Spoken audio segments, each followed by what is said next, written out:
ABP के digital platform पर हाजिर हूं मैं रुमाना इसार खान और मैं इस वक्त जिस जगह पर हूं, अच्छा आप गेस कीजिए, इसे कभी पूरब का ऑक्सफोर्ड कहा जाता था, इसे आईएस की खेती वाली जमीन माना जाता था। कर पा रहे हैं आप गेस? पीछे आप देख सकते हैं स्टूडेंट्स भी मौजूद हैं और वो इमारत अगर आप लोग पहचान पा रहे हो, जी सही गेस किया आपने। मैं इस वक्त मौजूद हूं इलाहाबाद यूनिवर्सिटी में। जरा तालियां बजा लीजिए एक बार अपने लिए। छात्र हैं ये मेरे साथ, यहाँ पर स्टूडेंट्स हैं ये, और हम क्योंकि निकले हुए हैं एबीपी न्यूज पर कौन बनेगा मुख्यमंत्री के सफर को आगे बढ़ाते हुए शहर दर शहर हम आपको लेकर जा रहे हैं। और ऐसे में चुनावी माहौल, चुनावी मूड और लोगों के मुद्दे, तो आज जब प्रयागराज आए तो फिर इलाहाबाद यूनिवर्सिटी तो आना बनता था। तो जरा छात्रों से जानते हैं कि उनके मुद्दे क्या है इस बार चुनाव में। मैम, इस बार फर्स्ट ऑफ ऑल मैं आपको धन्यवाद करता हूँ, आपने मुझे बोलने का मौका दिया। इस बार चुनाव का माहौल तो अभी चुनाव एक जगह हो गया है, दूसरा चुनाव चल रहा है। हम छात्रों का सिर्फ एक ही उम्मीद है, भाजपा हो या फिर सपा हो या फिर बसपा हो, सभी से मेरा एक ही अनुरोध है कि हम लोग को प्रॉपर टाइम पे स्कॉलरशिप दी जाए। अभी हम लोग को स्कॉलरशिप का कुछ भी पता नहीं है। हर साल फरवरी के महीने में स्कॉलरशिप आ जाती थी 50,000, मतलब 2 साल से आ रहा 50,000, अभी तक इस साल का नहीं आया। लास्ट ईयर कोविड की वजह से हाफ स्कॉलरशिप आई 28,000। तो हम लोग का सबसे बड़ा मुद्दा है, हम लोग एक गरीब खानदान से पढ़ते हैं, हम लोग यहाँ पे आते हैं अपने पढ़ाई, एक एक माँ बाप पूरा बैकग्राउंड से जो भी पैसे लगा करके आते हैं यहाँ पढ़ने के लिए, तो जो भी पैसे है स्कॉलरशिप में यूटिलाइज हो जाता है, मिल जाता है। हम लोग एक सरकारी यूनिवर्सिटी में पढ़ रहे हैं, तो स्कॉलरशिप अभी तक कुछ भी नहीं आई है और एक भी जॉब वैकेंसीज नहीं आई है। भाजपा ने अभी तक एक भी वैकेंसीज नहीं क्लियर किया है। तो रोजगार का मुद्दा बड़ा है क्योंकि मैम हम लोग मिडिल क्लास के लड़के हैं और जो भी यहाँ पढ़ने आते हैं सब मिडिल क्लास का अधिकतर लड़के होते हैं। और देखिए मैम, सबसे बड़ा मुद्दा ये है ना कि ये रोजगार का जो इस समय एनटीपीसी का हुआ है और ग्रुप डी का है, इसको लेकर हम लोग बहुत ही चिंतित है। बहुत ही जो हम लोग का जो इस समय जो दशा है बहुत ही खराब दशा है, क्योंकि मानसिक तनाव में है। खुद हमें ही देख लीजिए, हम भी बहुत इस समय बहुत घबराए हुए हैं, क्योंकि अभी पेट का एग्जाम हम भी दिए हैं, पेट में कुछ क्लियर नहीं हो पा रहा कि जिससे कि कौन लोग इसमें पार्टिसिपेट करेंगे। बड़ी बात आप कह रहे हैं, मतलब लगता है कि भविष्य अंधकार में, ऐसा लगने लगता है क्या? हाँ, ऐसा तो लगता है कि भविष्य अंधकार में है, क्योंकि जॉब निकल ही नहीं है। जैसे वैकेंसी होता है ना, वैकेंसी सारा जैसे खाली जा रहा है। 2-4 साल में 1-2 वैकेंसी निकलता है, 10,000 फॉर्म भराता है 1 करोड़। इसमें जो है हम लोग का भविष्य जो है अंधकार में ही है।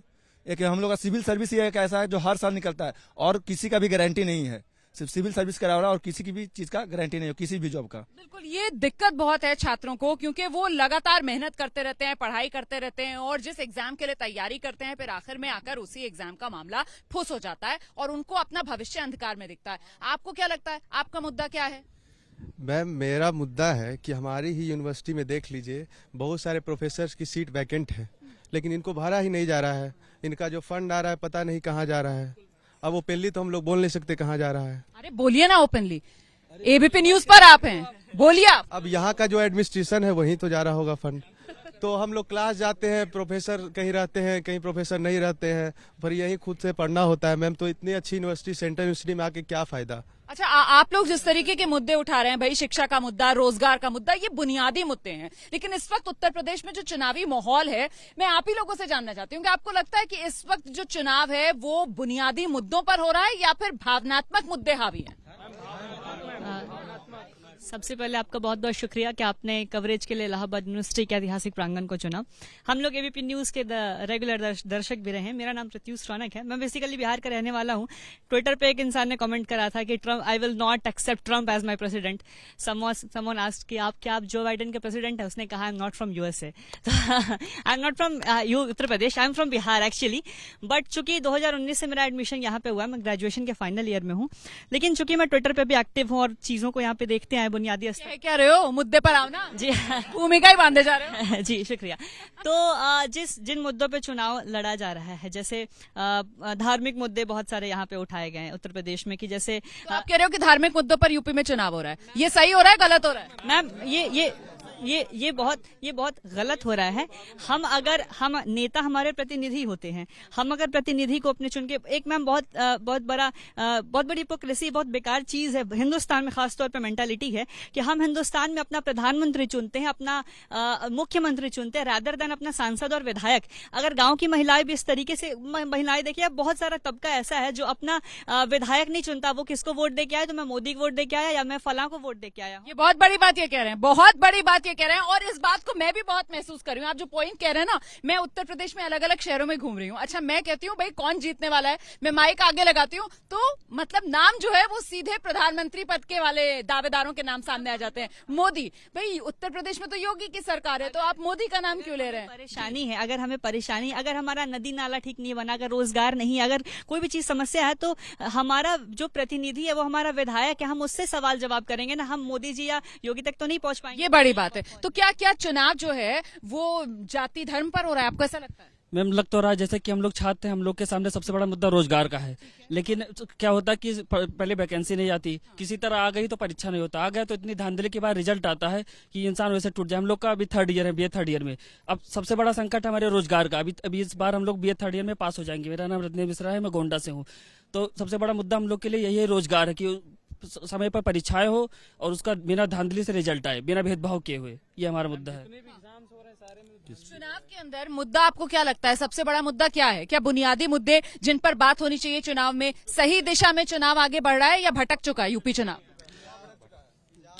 मैम, जिस हिसाब से देखा जाए, योगी सरकार जिन मुद्दों पर आई थी, शिक्षा, रोजगार, स्वास्थ्य, सारे मुद्दों पर ये पूर्णतः विफल हुए हैं। इनका एक भी काम सही नहीं है।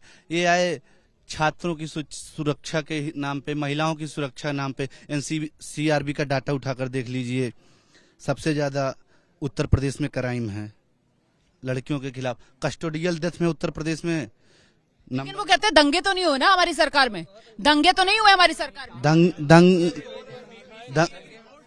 दंगे क्यों नहीं हो रहे हैं? दंगाई जब खुद बैठे हैं। और सीए एनआरसी क्या था? वो भी तो एक प्रकार का दंगा था। किसान आंदोलन भी था तो वो भी तो दंगा था। वो भूल गए क्या? क्यों ऐसी चीजें हो रही हैं? मैम, वायलेंस और मास वायलेंस में क्या है? मास वायलेंस में दंगा हो गया, वायलेंस तो है ना। स्टेट बदल रहा है, ये कहना ठीक है, लेकिन रैपिडली तरीके से जो चीजें पहले चल रही थी उसमें बदलाव आया है। अच्छा हुआ है या पिछले 5 साल में आप क्या कह रहे हैं, अच्छा हुआ है बुरा हुआ है? रोजगार मिला है, किसमें मिला है? पुलिस सेक्टर में मिला है, ठीक, एजुकेशन में मिला है, इसमें मिला है।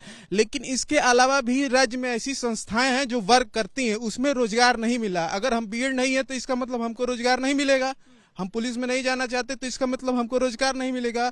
तो सरकार ये सुनिश्चित नहीं कर पा रही है कि जो हमारा डायरेक्टिव प्रिंसिपल है उसके अकॉर्डिंग जो हम शिक्षा ले रहे हैं उसमें हम अपनी भागीदारी कैसे सोसाइटी को दें, ये सरकार नहीं तय कर पा रही। इसमें पूरी तरह फेल है।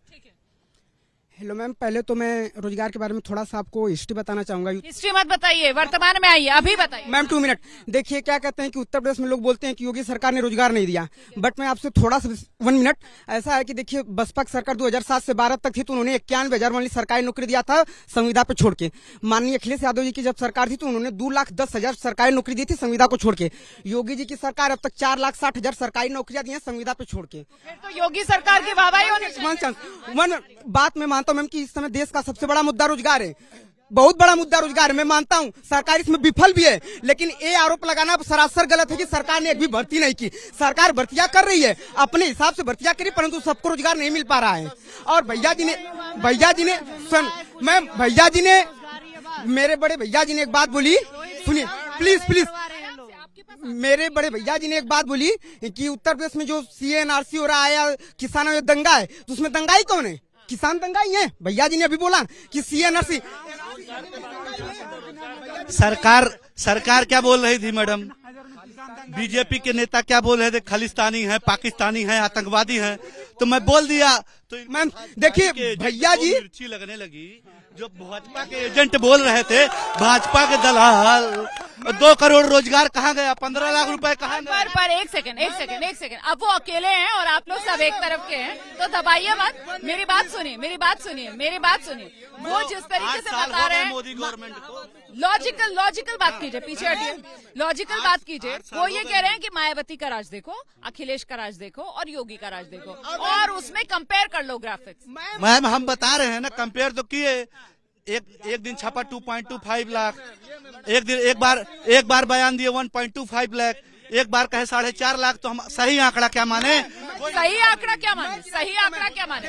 आंकड़ों की बाजीगरी। हाँ मैम देखिए, नहीं हो रही है आंकड़ों की बाजीगरी नहीं हो रही। 1.37 लाख माध्यमिक शिक्षा में वैकेंसी निकली, टीचर 69,000 मतलब उसमें 1 लाख, सुनिए 1,46,000 उत्तर प्रदेश पुलिस में वैकेंसी निकली। मैं स्वीकार करता हूं कि इस समय देश में सबसे बड़ी चुनौती रोजगार है, मैं मानता हूं, परंतु ये मेरे बड़े भाइयों का ये आरोप लगाना सरासर गलत है कि सरकार ने रोजगार नहीं दिया। सरकार ने रोजगार दी, लेकिन अपने तरीके से उन्हें बोलने दीजिए, उन्हें रोजगार योगी सरकार रोजगार कुछ नहीं दी है मैम, केवल लॉलीपॉप दी है कि अगर हम बीएड नहीं किए तो क्या, अगर हम बीएड नहीं किए तो और अन्य में हम नौकरी नहीं ले सकते, और भी वैकेंसी निकालना चाहिए ना, केवल क्या हम टीचर बनने लायक। मैम जो ये कह रहे हैं कि 69,000 भर्ती है, ये समायोजन है, शिक्षा मित्रों को हटाया गया है, उस पर समायोजन किया गया है। 69,000 नई भर्ती नहीं है, नई शिक्षक भर्ती 97,000 की मांग की जा रही है। इस बात को समझ और ये बोल ले एक एक करके, ये बोल ले, उसके बाद आप दोनों के पास आ रही हूँ। 1 मिनट मेरी बात सुनिए, आप लोग सब बोलेंगे तो नहीं आएगा, ये बोल लें, फिर आपको बोलना है, आपको बोलना है, हाथ उठा दीजिए, मैं सबके पास आऊँ। बुनियादी मुद्दा है इस विश्वविद्यालय में स्टाफ की समस्या है, ये मुद्दा वो रख चुके हैं पहले, स्टाफ की समस्या। मैम बेरोजगारी के मामले में यूपी इतना बेहाल है कि आज यहाँ रोजगार के नाम पे कुछ भी नहीं मिल रहा है। जब भी अभी यही हमारे प्रयागराज में ही, प्रयाग रेलवे स्टेशन में बच्चे 24 जनवरी को धरना दे रहे थे शांतिपूर्ण तरीके से, उन पर लाठियां चलाई गई, उनके घर में घुस के मारा गया, लाज को तोड़ा गया, जैसे हम हिटलर के दौर में जी रहे हैं मैम। और यहाँ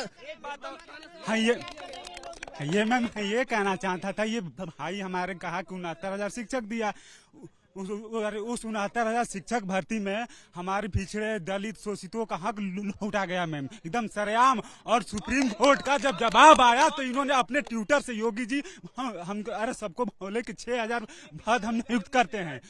हाँ, ये अब 6 महीने में कितनी वैकेंसी निकाल देगी, और कोविड के बाद जितनी व्यवस्था रोजगार की बातें करेंगे, जब कोविड से फुर्सत पाएंगे तब ना। मैम बीजेपी की संपत्ति लगातार बढ़ रही है, बीजेपी की संपत्ति लगातार बढ़ रही है, 7 साल सत्ता में आई केंद्र में, और देश की सबसे बड़ी पार्टी बन गई इकोनॉमी के मामले में। आप लोग यहाँ पर जो मुद्दे गिना रहे हैं, आप लोग यहाँ पर जो मुद्दे गिना रहे हैं, हाँ मैं इसी पर आना चाह रही थी। आपको लगता है कि इस बार का चुनाव जो है वो निर्णायक रहेगा? इस बार का चुनाव निर्णायक रहने वाला है? मैम जो इस बार का चुनाव है वो कहीं भी देख लीजिए, कहीं भी किसी भी जिले में कोई भी, अगर बीजेपी के पार्टी जा रहे हैं या फिर योगी जी कहीं जा रहे हैं, कोई मुद्दे की बात नहीं कर रहा है, या तो हिंदू मुस्लिम हो रहा है, या जातिवाद हो रहा है, या हिजाब वाला हो रहा है। कल अभी योगी जी ने गजवा हिंद का जो उन्होंने वो दिया है। मेरा मानना है मैम कि मुद्दा चुनाव जो है कहीं भी हो, देश में हो, किसी स्टेट में हो, हर चीज का एक ही मुद्दा होना चाहिए कि कोई एक बेसिक मुझे रोजगार हो, स्वास्थ्य हो। तो जिस तरीके से अभी ये कह रहे हैं कि साहब हिजाब की बात हो रही है, गजवा हिंद की बात हो रही है, ये जितने मुद्दे हैं, क्या इससे चुनाव भटक रहा है? आपको लगता है चुनाव भटक रहा है? मैम आप न्यूज में देखोगे तो आप सुनो भाई सुनो, मैम आप न्यूज देखोगे तो धर्म काम कर रहा है वहाँ पर जो बेसिक मुद्दे हैं, जो बेस पे काम कर रहा है, वो एजुकेशन, शिक्षा, चुनाव में इस पे काम चल रहा है। मैम अगर आप न्यूज देखोगे तो आप नहीं मैम, कहने का मतलब है आप 2 साल से यूनिवर्सिटी आपका मुद्दे की बात, हिजाब, कर्नाटका का हिजाब इसीलिए बनाया गया है कि ताकि चुनाव प्रभावित हो, पोलराइजेशन हो, उसी की वजह से एजुकेशन यहाँ इतना बड़ा मुद्दा है, बेरोजगारी, लेकिन हिजाब का मुद्दा इसीलिए बना है क्योंकि प्रभावित हो चुनाव। तो यहाँ पर आप देख सकते हैं ये इलाहाबाद यूनिवर्सिटी के छात्र हैं और किस तरीके से यहाँ पर जबरदस्त आपस में ही आर पार शुरू हो गई। ये डिजिटल पर आप चुनावी मूड की पड़ताल देख रहे थे एबीपी के डिजिटल प्लेटफॉर्म पर। फिर किसी और शहर से और कुछ और युवाओं के साथ आपसे मुलाकात होगी। फिलहाल मुझे इजाजत दीजिए, नमस्कार।